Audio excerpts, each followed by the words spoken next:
Hello friends, this is Adam with Movie Guy 365, and today I'm going to review the Blu Ray edition of The Current War Director's Cut.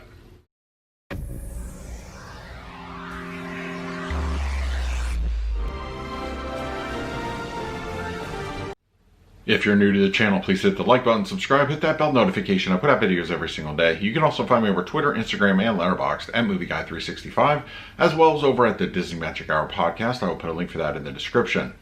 Okay, The Current War on Blu-ray, the actual director's cut of the film is available now.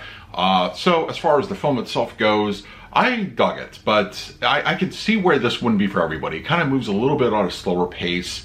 It's very dialogue driven, not a whole lot of action that happens, but me being a history buff, and I'm a big fan of Benedict Cumberbatch, Tom Holland, Michael Shannon, I thought they did great performances, and I thought they really highlighted the Westinghouse-Edison rivalry, a little bit of Tesla thrown in there, but it was still a very, to me at least, very interesting flick, and I think you should definitely check it out if you're at all interested in that kind of historical, time period.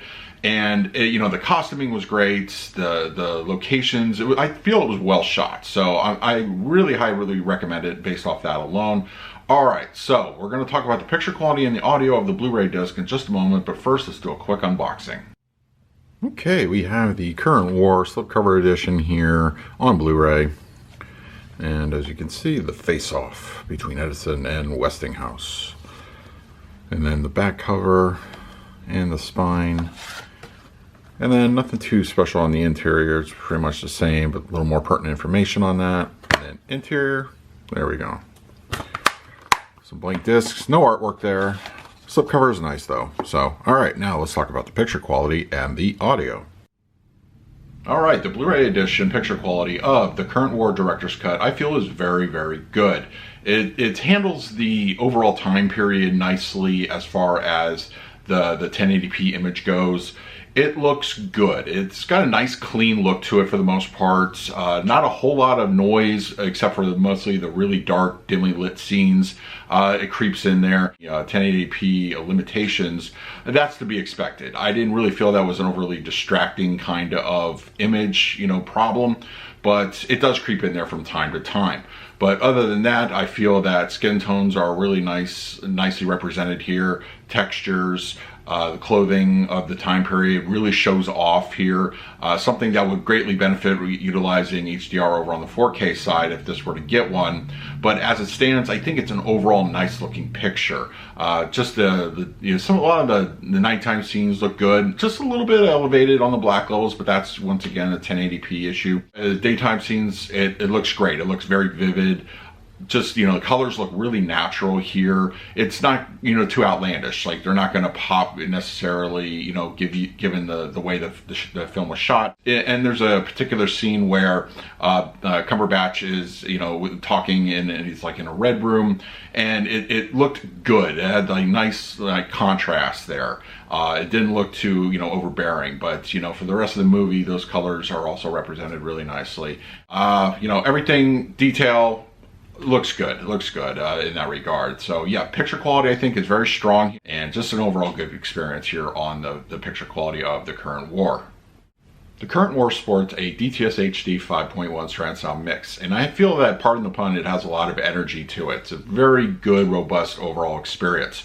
Despite this being a time period, there's a lot that it can be made use of, the surround sounds and the fronts. I think overall it's a very good mix. Dialogue comes through clean and clear, easy to understand, no problems in that area. The front channels sound great. The surround sounds I think are really well utilized. There's a bit of ambient activity, people chattering behind you, but there's also, scene action kind of use, like electrical current or something that's happening behind them. It really is a good overall impressive mix. The LFE is utilized also. It's mostly reserved for things like, there's a train that comes through and just some of the energy current activity. It does sound good. So there is a lot going on as far as LFE. It's utilized very well. I think overall it's a very strong, energetic track. Once again, pardon the pun, but it sounds good. It's really great overall experience, and it's very pleasing to the ears. For the scores of the current War Director's Cut, I'm going to go ahead and give the picture quality a B+. I think overall it's very strong looking image. It's very clean. Daytime scenes look great. Color looks natural. And nighttime scenes, just a little bit of elevation in the black levels, a little bit of noise, but that's to be expected for this kind of 1080p encode. I feel it's a very strong overall picture, and I think you'd be very pleased. As far as the audio mix goes, I'm going to go ahead and give that one an A-. I think it's very strong, it's very robust, it has a lot of dynamic range, and it's a good overall experience. It puts you right in the movie, so I think you're going to be very happy with the results. So that is my review of the Blu-ray edition of the current War Director's Cut. Let me know in the comments below if you had a chance to pick this one up and what your thoughts were. Let me know in the comments. In the meantime, please like, subscribe, hit that bell notification. I'll put out videos every single day. So until next time, this is Adam with Movie Guy 365. I will see you at the movies.